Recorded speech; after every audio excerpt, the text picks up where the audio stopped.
opened the last one, so you got to open. I opened the beginning here. So. Oh, okay.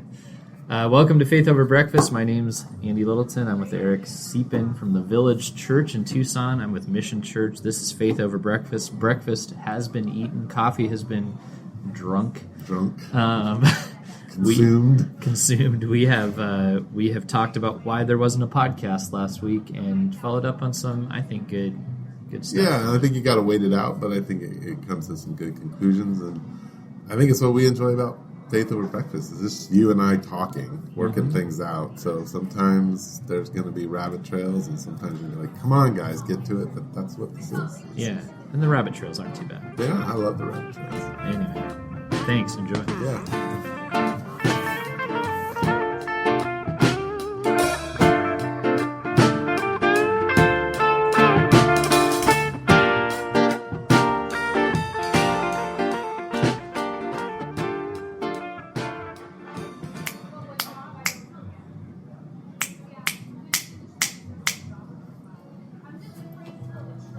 Well, welcome to Faith Over Breakfast. This is Eric from the Village. Andy's not here because he's doing something with the electrician, so I thought I'd start the recording without him and talk to you a little bit about what we're doing, which is I don't know what we're doing, but it's good to hear your responses, which have been none. But, you could email us at faithoverbreakfast@gmail.com. We do appreciate the five-star ratings that you've given our little Faith Over Breakfast podcast. We apologize for last week not getting up a podcast. We recorded one, but we just didn't feel like it was appropriate for the mass audience, so we deleted it.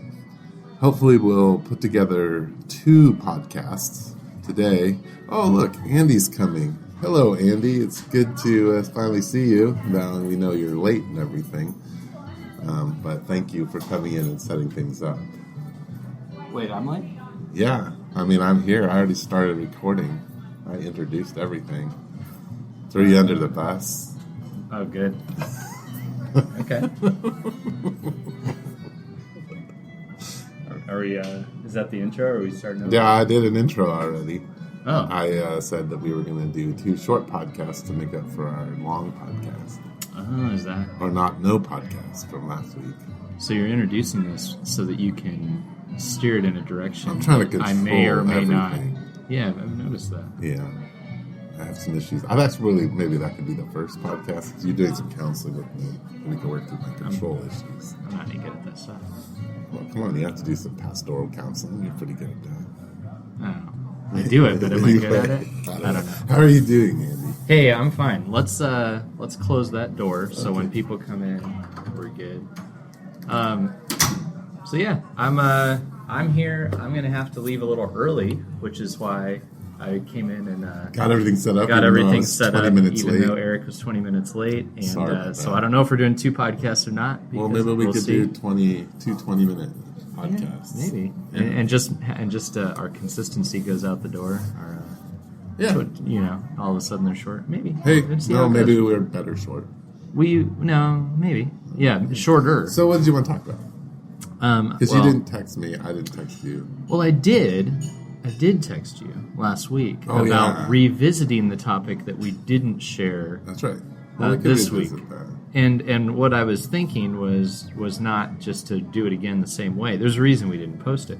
But I thought, because if this podcast is you and I sitting down and having honest conversations, sure, then we could unpack why we didn't share that, and then learn together and with our friends who listen how to have a conversation like that that's not damaging. Maybe that was my thought. And you didn't want to do it, and then I tried to explain myself, and then you just didn't ever get back to me. Really? Yeah, you never responded. Oh, I thought I said, well, we could do it partly. Right, and then I responded. Oh, yeah. Well, I just thought that was the answer. Yeah. So we were going to go with whatever you said. Yeah. Well, I was like, oh, I guess we're not talking anymore. I guess he's gone dark. He's gone dark. Well, Pastor I did Eric go dark. is in prayer. Tuesday afternoon, I felt this little faucet open up on my throat. And I got sick. So sick that on Sunday, I came, Afrin Dayquil'd up, preached, and went home. Yeah. Which is completely unusual for me. So you weren't feeling good? I was not feeling good. So I didn't actually text hardly anybody this week. Okay. I was just sick all the time. Okay. I mean, that's kind of how our text conversations go normally. They do. So let's be honest. Yeah, I'm sorry you got sick. I need an excuse. But anyway, so last week's podcast was about maybe things that annoy you. Well, it was going to be things that annoy us. And you, when I listened back to it, you did talk about things that annoyed you, but in very nice ways. Like when you're, it reminded me a little bit of a good politician who says, what they mean is, I think this guy is, what he's saying is terrible and horrible, but they say, they're a good person. They're really, really great. And, but I, on the other hand, what I did, which was no good, was I just spoke my mind. You did. You spoke your mind on church signs, and on Christian language that pastors use, like brothers and sisters, right? And how I feel blessed. about that, Yeah, and especially that in public, yeah, out and I kind of, but when I went back and listened, I told my wife about it. She asked, and she was like, "Oh, really? You said all that about these people?" It's like, yeah. Yeah, that's probably not a good thing. And then, she just seemed a little thrown off, and so we listened to it together. And what happened was she had been made fun of at certain points or classified at certain points in her life. And some of the ways that I described people were very similar to ways that she had been classified and put down in her life. And it actually felt like I was one of those kind of people that hurt her. Right. And seeing how that impacted her was really hard, of course, for me. Right. And then that just clarified what should have been clear before, that none of this should be put out there for because that's not the best part of me, the part that just lets loose and says how I feel. Though it was how I felt. I'm not going to act like, oh, I was just in a daze, and I really did feel that way. But that's not the part of me that I want to promote. It's a part of me I want to change. I want to grow out of that utter frustration. But if there's anything I've learned from your buddy Rod, who, the other pastor of the village, is that a lot of the things we do come out of the things that drive us insane. That we're trying to push against things that we don't believe in. Right. And so there must be a way, which is what I'm curious about exploring, I guess, now. There must be a way to genuinely articulate things that you don't want to do and that you wish that Christianity did different, without being just unkind. Right. Well, and I think, how do you, as a minister of the gospel and a leader of people, articulate your own ideas and lead in a certain way, even when sometimes those may look like they're contradicting or saying a particular way within Christian culture is wrong, or you don't like that direction. And that you, in particular, came out and you were annoyed about certain things, and some things that triggered you, I guess, because I hadn't seen you that kind of fired up about a subject. Which I should say, a good friend of mine was like, "Oh, I want to hear the podcast." Like, no, we're not. So I drove around, and when I was driving around, I thought about posting this, and before you texted me, and I thought, okay, I'm going to post this, but the only way I'm going to post it is it's going to be seriously edited. Oh, yeah. So I was going to edit it because I was uncomfortable, but I felt like, well, this is things he feels like he needs to say. So I would kind of just... So it was going to be pieces of sentences where I would go, I do not like, but they are great. Something like that. Uh-huh. Yeah, so... Yeah, that would have been a good one. But I don't know. I think the hard part for me is that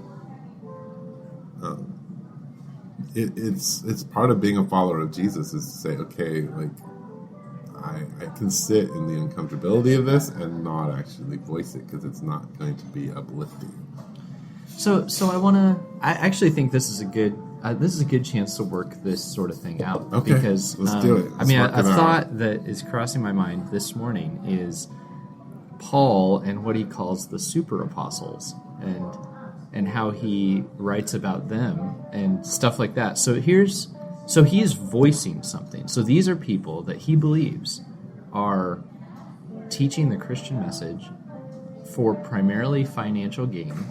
He comes around to say, as long as people are hearing about Jesus, at least Jesus is being preached. Right. But he describes these people that, and super apostle, I think it's a joke. I mean, I think he's kind of calling them, in this case, like, I don't know, what would be the English equivalent of this? It's like the Benny Hinn's of. Oh, now you're naming I'm names. gonna go down it. I just did it. The Benny Hinn's of. See, I don't actually think that's what he was doing. I think he was. I don't think he was doing that. I think he could have named him. He could have been like, and their names are Alexander and Cleopas. Those are some other people. But he didn't do that. No. But he described a group of people, and so he called himself an apostle, and then he calls them, like hyper apostles, right, or super apostles. So he's using language that describes them as way better than him, right, in jest. Yes. And because they're going around acting like they're better, and because they're better speakers and they're charging, and he goes, hey, look, I just peddle the gospel free of charge, and I'm not like one of these super apostles, out to make money off of you. So he definitely, in that moment, he didn't withhold his criticism. Right.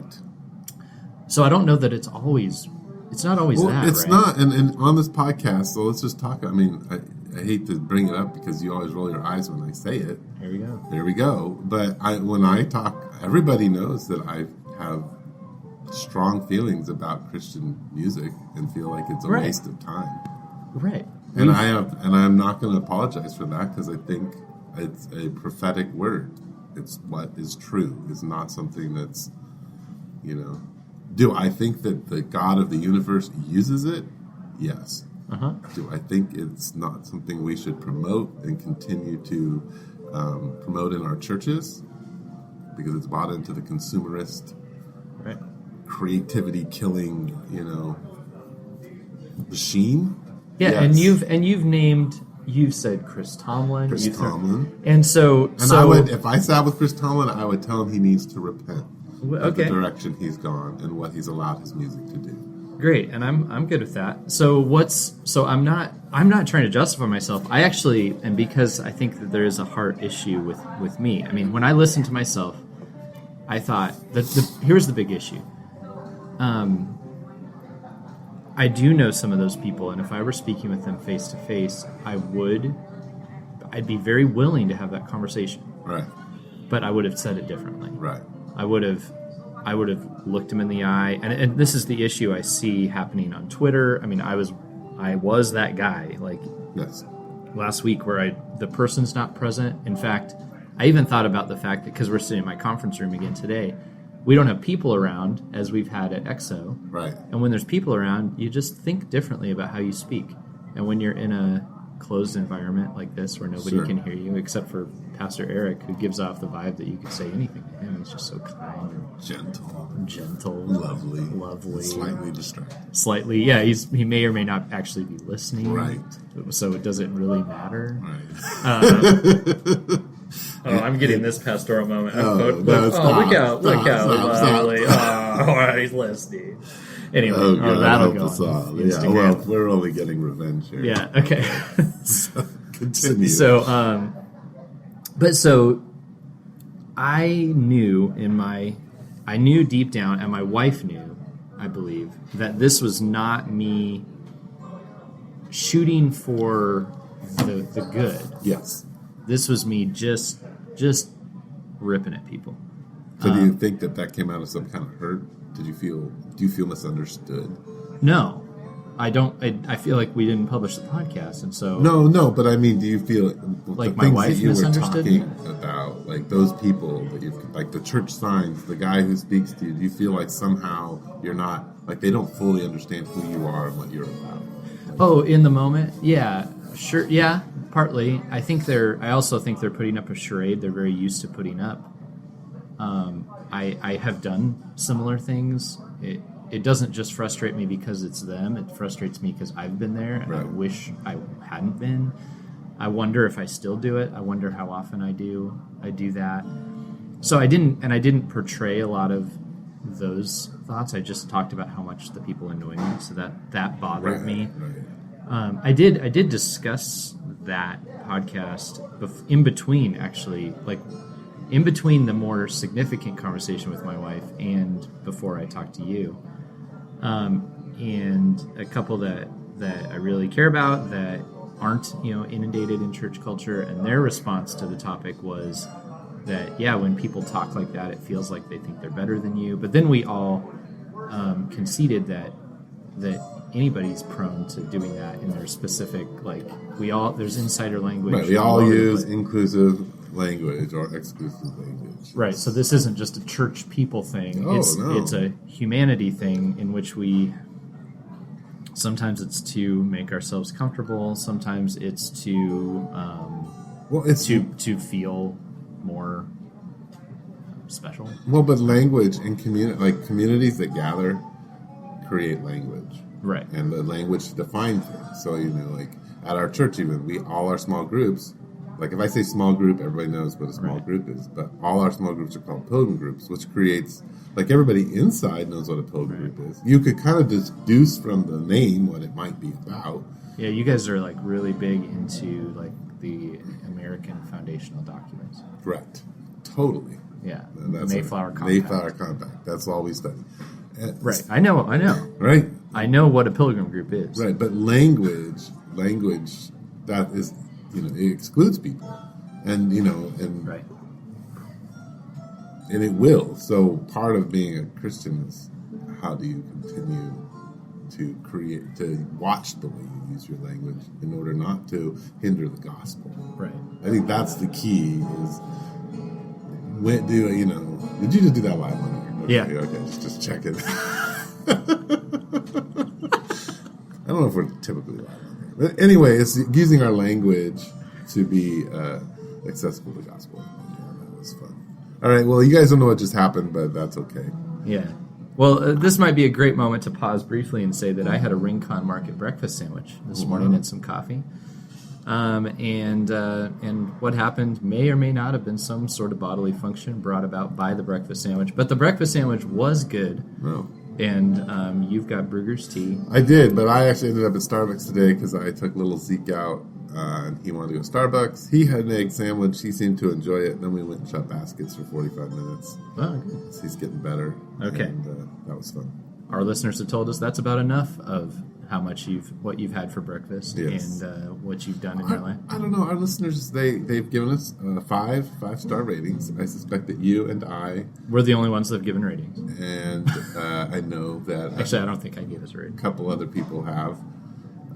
Brian being one of them. He even gave a little review on the iTunes podcast.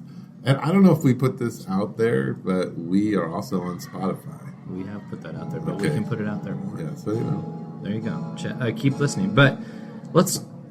So what I'm saying though, I'm saying I was wrong, yes, and I'm saying I know that my attitude wasn't thoughtful toward the people I was talking about. I do love and care about people that I was talking about, but when I listened to it, I couldn't tell, and that's what really bothered me. And it showed, I think, a part of me that just wants to criticize and not be helpful. And especially in the church, I do want to say, as you said last week, like these are our family. And even though like my family and your family can drive us, you can be driven nuts by your family, there's still a deep bond and care and mutual concern that I do feel for believers, even ones that I do not,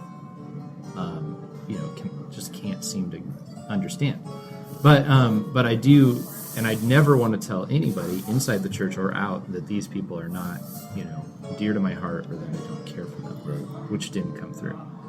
But on the flip side of that, we've critiqued all sorts of stuff, and we've named names throughout this podcast. And the Apostle Paul calls people super apostles, And he makes critiques fun of Peter. them, and he critiques Peter, and it's not just hidden. No. He writes about it specifically. So, and this is not unusual in Christianity all through the Reformation. There's a constant critiquing of each other, especially as they move past killing each other. There's then theological critiquing, and they call each other heretics. well, or they'll call things heresies, and those are two different things. Certainly, right.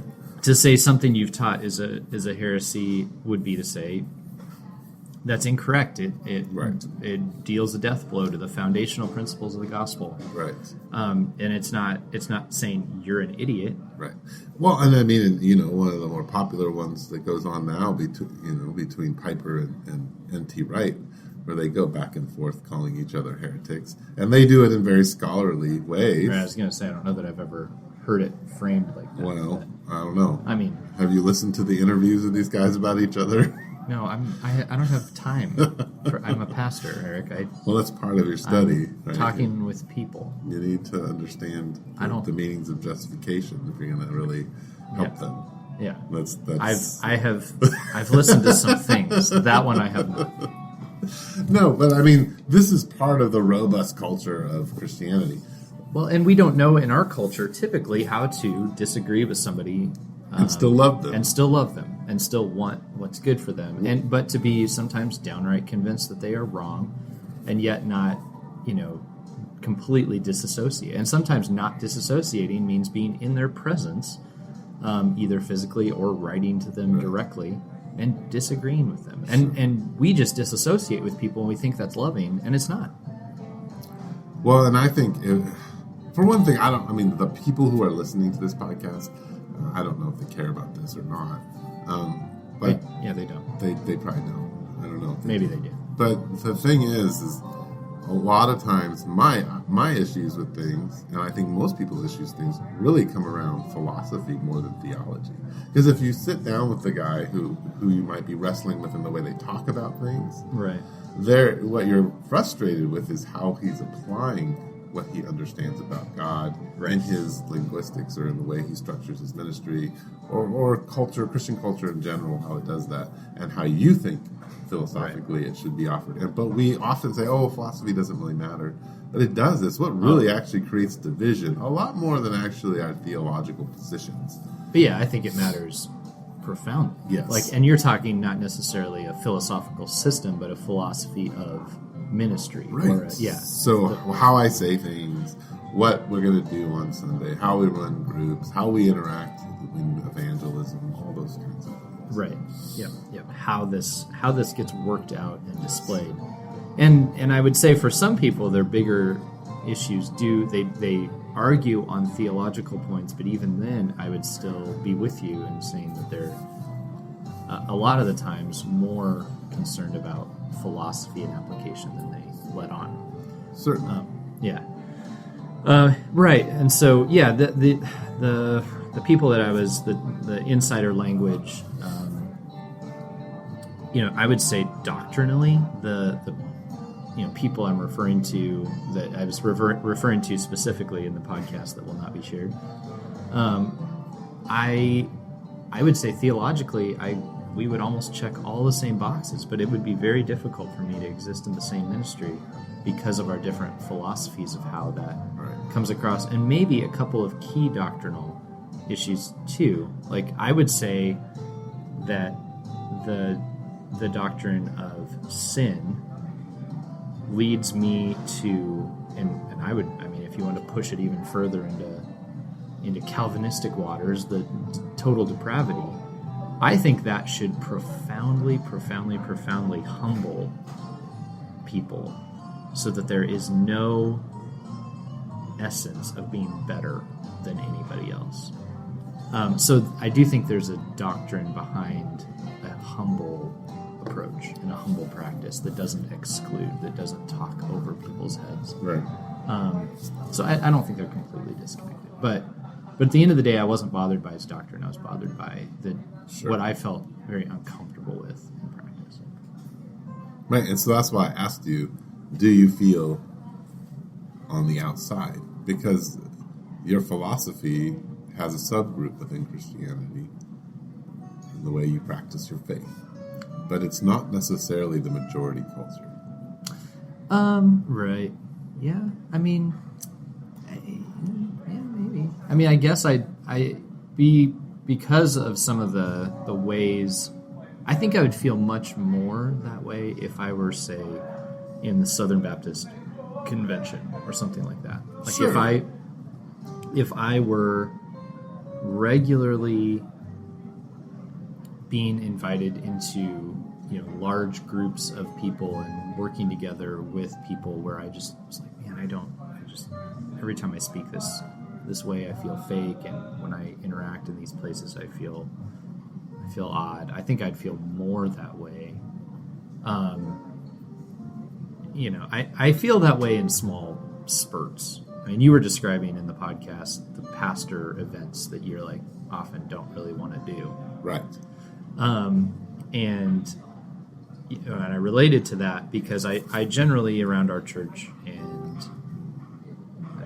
other friends that I've figured out that I have in town, I don't feel that outsiderness. But when I'm invited into certain types of events and I walk in, I feel very by myself. And I remember there was one event where Jimmy, who worked at your church for a bit, and I were both at an event together, and we kind of ended up just hanging out with each other, and he made a comment of just like, it's very hard to be with these people, isn't it? And I was feeling it too. Right. And so those moments are ones where I do feel like, I'm not with my buddies, right? It's not comfortable here. Yeah. Well, and that's the position that you are in Christian culture itself. Right. And what you're having to offer. And I think part of it is that I don't know how to talk about these things, because I think, like Mission Church, I would argue that the Village Church, we may not be doing it, but we're attempting to try to live out a holistic faith. A faith that's so interwoven from Sundays to the groups to our neighborhoods to the people that we're in relationship with outside of our communities. We're trying to have it holistically connected and right. interchangeable, and so like that. Where there's no, you don't walk away from it at any point. It is right. It is always a part of you. There. Yeah, right. And I think that is different, and it requires. It's us saying, the way I understand it is that it is like the Catholic Church. The Protestant Church is like the Catholic Church. It's just that we don't have all of our sects and all of our little things under one roof. Right? Sure. But there are the Jesuits, and there are all these different sects of Catholicism and practices and ways of engaging the communities around them. And I think Christianity or Protestant Christianity is the same way. We just don't have the umbrella because we've rebelled. And so we don't just rebel against the larger thing, we rebel against each other. Yeah. We're reactionaries. It's in our culture. It's in our very blood to react. Right. And I would venture to say everybody's. Yeah, it probably is. Yeah, it's happening within churches, but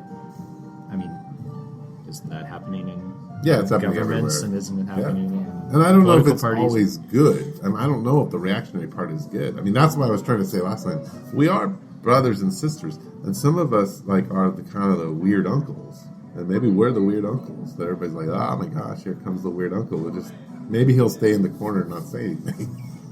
Yeah, maybe one of us is a weird uncle. Well, okay, that's fine. But even things have I don't. Mark Driscoll talks I'm about, sure.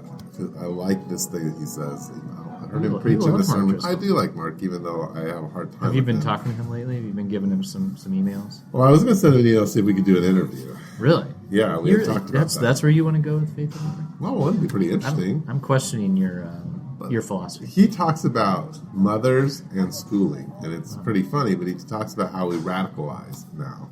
And so he was saying if you get a homeschool mom and a public school mom, and you get like a private school mom, and then you get the Montessori mom, and you get them all into a room, like they're all radicalized now. So they believe that their thing is the best and the way that they should do things. And his argument is always that public school mom's going to win and beat them all up because she's in the roughest. But like the issue being, we can't sit down anymore and say, well, all of these perspectives are really good and each one offers something uniquely different, and I don't really feel comfortable with the outside parts that it offers, and that's why I'm in this place, or philosophically, God's called me to this place. We don't talk about it that way. Right. We are radicalized and say, no, this is the only way because it's a reaction to what's happening. So, but I want to, I hear you. That makes sense. I guess what I want to hear from you, and I think I would like other people to hear from you, is how do you work out the difference between what happened on the last podcast, which I'm saying wasn't good on my part, and the other critiques that where we have named names and when do we as believers name names and say this is garbage, and when do we just say, hey, this is my family, I love them?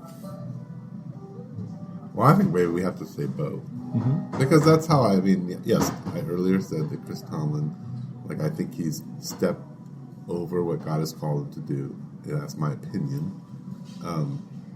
I see God using him, but at the same time, I see a very dangerous path that it's taken. It's not just Chris. Before it was vineyard music, the industrialization and commercialization of God, the music that we used to worship and sing to God, and then kind of handing it out to everybody so that there isn't a creative force in different communities being, brought up. And it becomes consumer driven, and right. How much is it tainted when it has to be, when you got to put out another record and it's got to be good and people have to like it and the radio's got to play it. Is this honest? I would wonder if I could ask Chris if he were here, which would be it'd be cool someday. Can you email him? Yeah, we're nowhere close. I'll email Mark. Email Chris and see who can get who first. It's not going to happen. Come on! It'll be a fun challenge. I can't email him. It's just I'll send you his email. Yeah, you don't have his email. We'll find it. You're just going to make up. It's going to be like Chris@tomlinmusic.com. It actually might work. But here's the point. If he were here, I would say, how much of this is the market and the label and what works in your church versus who you are wrestling with God? How much of this is truly where you are versus what you think you're supposed to do? Right. That'd be interesting. I'd be curious to know what that's like, and I wonder what the journey has been, because you watch old. I actually like watching some of the old Passion stuff before he was cool. Right. Where he was just in some cargo shorts and a semi-baggy T-shirt with a hat on, and it didn't seem like he was trying to be a cool guy. It's just like he was just a young guy who was excited to play music for some people. And the songs weren't all as catchy. Some of them were a little interesting, and they weren't as easy to get into, but you got the sense that he had put something into them. And now it's like every one of his albums just sounds the same to me. Or they sound eerily similar to everything else that's coming out. And I sort of wonder if he ever sits down and is just like, this just isn't me. I don't know. Well, and it's not Chris. I guess for me, it's maybe you're right. Maybe we can say, hey, Chris, or others, or even us participate in these things. But really, what I have a hard time with in the church, and then it gets frustrating to me when it's manifested in different people, is the consumerist model. Yeah. And as a pastor, I run into this all the time because it's, have you heard this song? Have you read this book? Have you looked at these Bible study methods? This is something I've run into. How many healing programs are there? There are a lot of healing programs. Right. And And are they like? And we're trying to peddle them to one another without really saying, "Is this actually working? And where's the real evidence? And what's God actually calling all of us to?" And are we all supposed to just do the exact thing that these people over in Tennessee are doing right now? Right. I mean, just because something apparently worked for them. And then I worked in the Christian book and music industry for a little bit, and something you learn early on. I mean, looking back, some of these authors and these musicians they either aren't Christians actually in the end of the day, or they decided to change their mind, or I don't know what But people who just because they've got a gift, they're put forward as an expert. Sure. And I don't even know if they ever would have said they were expert. And it's just their job. And that's kind of weird to me too. Like that, just because somebody can write and has a connection, so they put a book out. Like, does that really mean we all should? It's not that we shouldn't study and that we shouldn't read and that we shouldn't. Sure. No, I'm all for it. But I would argue that like we as Christians, as a body of Christ, have decided not to do the hard work. Agreed. So that we just want somebody to just hand us the manual. We'll show up instead of think us through. So I'm trying to think like, okay, in your church, let's say somehow everything got closed off, and all you had was your people, and you needed to learn about marriage counseling. All of a sudden, you have to get a group of people together, and they have to start thinking through all the things that are important to teach somebody. Yep. But instead, there are like 8 books, 10 books, 20 books. You can start reading this little program. You can go, people have already done the hard work. Why? But when we're talking about the scriptures, you should be doing the hard work. If you don't do the hard work, if you haven't thought this through personally, why be a pastor? Well, and why be a person in the church? Why? Yeah, right. Well, sure. that's my Agreed. Is why be a person in the church? If you're not going to deeply engage with this, and you wonder, there's got to be people with rows and rows of books, where you go. But have you ever wrestled with this? Have you, or did you just read it? And I'm with you. I'm saying like the books do help you think about something differently, and it's good to hear other people's perspectives. Paul goes out and speaks, but who does he tell? Like who does he kind of put up? It's the Bereans, right? They go back and they dug themselves. They look and say, okay, like this was really good, Paul, but I'm going to make sure and figure this out on my own, and maybe even come up with a little bit of a different perspective on this than you have, right? Because I have your insights, and that's helpful to what I'm thinking about. Yeah, this has come up recently at our church, and I think we've taken kind of a middle path on it. But it was recently we were talking about some discipleship stuff, and basically what we were putting forward was all things that other people had done. Like, okay, we'll do this thing that somebody else has made and this thing that somebody else has made. And, somewhere in there, it was like, wait a second, shouldn't people hear from, like, us? I mean, do we know how to pray? Right. Like, or is it only, only somebody else knows how to pray? Right. And don't people need to hear from people they walk with every day how they've figured out prayer? Wouldn't that be extremely valuable? And the way that they've learned to apply the scriptures to their lives. So that's. And so somewhere in there is like, okay, we need to make sure that there does need to be personal, like we need to be offering things in all these venues. It can't just be like plug and play a video every time. Yeah. Right. Well, because I think we become worshipers of people, and I'm so guilty of this. We become worshipers of people. Yeah. Tim Keller. No, John Piper, you're pointing out my guy. N.T. Wright. No, but all. Look, I mean. No, I know. I'm with you. Carson. Like we begin to worship them and how they say things and the way they approach things, and not Jesus. Right. We worship Jesus secondarily. Right. We're hoping that Keller will have this really cool new insight into something for us, and I think that's okay. And actually, we have that tradition within Christianity is that a lot of circuit preachers just had a stack of sermons. Yeah. And they would just read them. They weren't there prepared sermons. And they didn't prepare them for those specific people. No. Which I've personally refused to do. That's a circuit preacher? Yeah, I've refused to ride on a horse to different towns and preach the same That's definitely not, I refuse that too. I'll go to other towns and preach the same message, but not on a horse. Not on a horse. Yeah, so I mean, I think there is that tradition within our history, but I think it's about Jesus. It's not about other people. I don't know if this is kind of gone off the rails, but I don't know where we are. Where are we at? Well, what I was trying to get from you, which I probably didn't give you the answer. No, you always. Okay, ask the question again. I'll give you a direct answer. Eric, I love you. Sometimes it's annoying when you don't answer my question. Okay, I'm sorry. I'm going to give it a shot. You were trying to say that we do both, which is what I'm trying to do right now. No, you were. Yeah, but how do we like speak out? I mean, so saying we do both. Okay, we do both.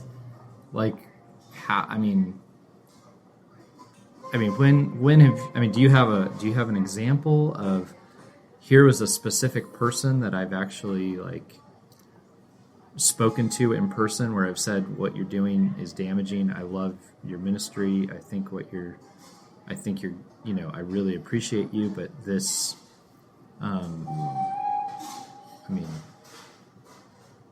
well, I don't really have access to all the people who are influencing what people do. So of course, but in your circles, I mean, there are people we know here in town. Yeah. And you don't have to name names, but have you? I mean, outside of just critique, I mean, how do we do that? That's the hard part. Is I guess like that's what I'm discovering through this last week and that last podcast is I do have genuine frustrations. Some of them just have to do with philosophy, but some of them are deeper. Well, let's just be honest in the podcast. We're talking about putting a bunch of pastors together, right? Yeah. And if some of those pastors happen to be megachurch pastors, the thing that I'm going to say to them, I guarantee you I will say it not right away, is, so what's it going to look like to break your church up? Right. What's it going to look like to transform this into like 15, 20 churches? Yeah. So you'll come to the meetings. You will actually put that out on the table. Yeah. Okay. I'd say, why don't you follow Francis Chan's model? Yeah. Break it up. Change it. That's not what you should be doing. Yeah. Yeah, I'll say it. Okay. And what if they have a leveling critique for you? Then have a conversation. Yeah. So how do we make sure in that they feel? Well, I would learn to be their friends and care for them in a good way. Uh-huh. I'm not going to go right through the front door. Right. But I want to put that out on the table. It's a conversation we should be having. Like, you always hate this, but statistically, at the turn of the century, so 2000, we lost churches. We hadn't gained converts. All the small churches closed down and turned into mega churches. But we didn't really grow. Christianity didn't grow. No. It just reorganized. It did. And it wasn't necessarily for the best. And you had mentioned the Bill Hybels thing that I was not up on last week, but now I have read about it. And there's so many sad things to that story, but one of the saddest is, I would say, as you looked at it, that this all could have been dealt with a long time ago. Right. But this big church was people guarded it, tried to protect it as an entity because it was so big and important that people didn't ask the hard question or look deep enough, and then they were outside of any kind of structure or denomination to where anybody could really ask. And right. And so it was a Lone Ranger big thing that people felt a higher devotion to than Jesus, potentially.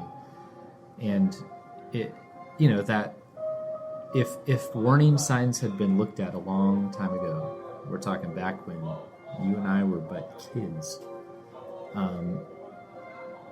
Bill Hybels could have been approached and potentially discipled, and this didn't have to continue.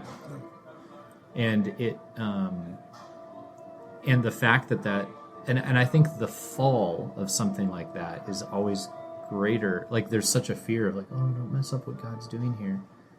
I mean, you don't think that messes people up when they realize that their pastor of 30 years, who wrote books like, about what you do in private, was doing shameful things in private? You don't think that's a problem for people 30 years later, that they realize you hid this from us?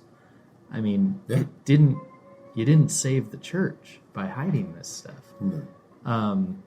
Or whatever, however it happened. I'm sure we don't all know right now. But these things were like, I mean, this is stuff that, anybody could be tempted to do, where if somebody were walking with him and discipling him, and like real confession of sin could have happened back in the 80s, man, it could have been a whole different story. Right. And sure, Willow Creek might not have blown up and like been huge, but like you're saying, most of those people went to other churches anyway. Right. Or would have. Right. But, I mean, so, I don't know. I guess I walk away from all this. I do want to even say on here, like, I'm sorry for the ways that I can be a real jerk sometimes. And a lot of times, the other truth that, I guess wasn't, and sometimes I'm a jerk when I'm acting nice. And I think that's what was exposed last podcast, was that I did say what I really thought. And even though I interact with people and act really nice, sometimes what I'm thinking isn't that. Really nice. Not at all. And so what I'd rather do is I'd rather be more honest with people in the first place out of love. I'd rather speak the truth in love, as I encourage people to do. I'd like to apply that to myself. And so that's what I'm most ashamed of, is that I've done neither of those in some of those areas. That to some of those people, if they'd listened to that podcast and recognized themselves, which they may or may not have, but if they had, they would have gone, oh, that's the first time I realized Andy felt this way, because I haven't been forthright. But I also haven't loved enough to do it. So I think that's what, at the end of it all, gets me. So I want to honestly say that and apologize for that, and ask for people's help in being more lovingly truthful instead of faking friendship. Yeah. Well, yeah, and I would say you're forgiven through the blood of Christ, and that's a good thing. And I will also say that, like, the thing about being human and about being a pastor, and I think it's being a disciple of Jesus, is that in all contexts, we're called to being really uncomfortable. Right. And we don't like that. So it's easy to swing to one side or the other. And what I learned from being a young pastor was that my mouth got me in trouble a lot. Yeah. And my opinions came out of I thought I was right. Yeah. About everything.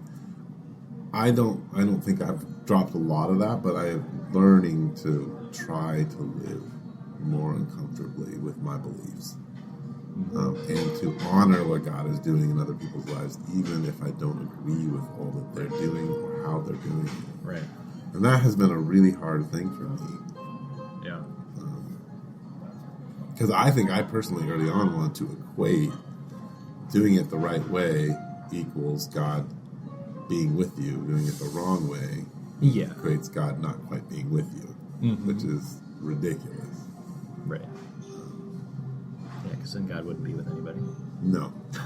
It'd be a mess. Like you said, that's the joy of total depravity, is that we get it. We're all depraved. There's no one who is more depraved than the other. Right. If you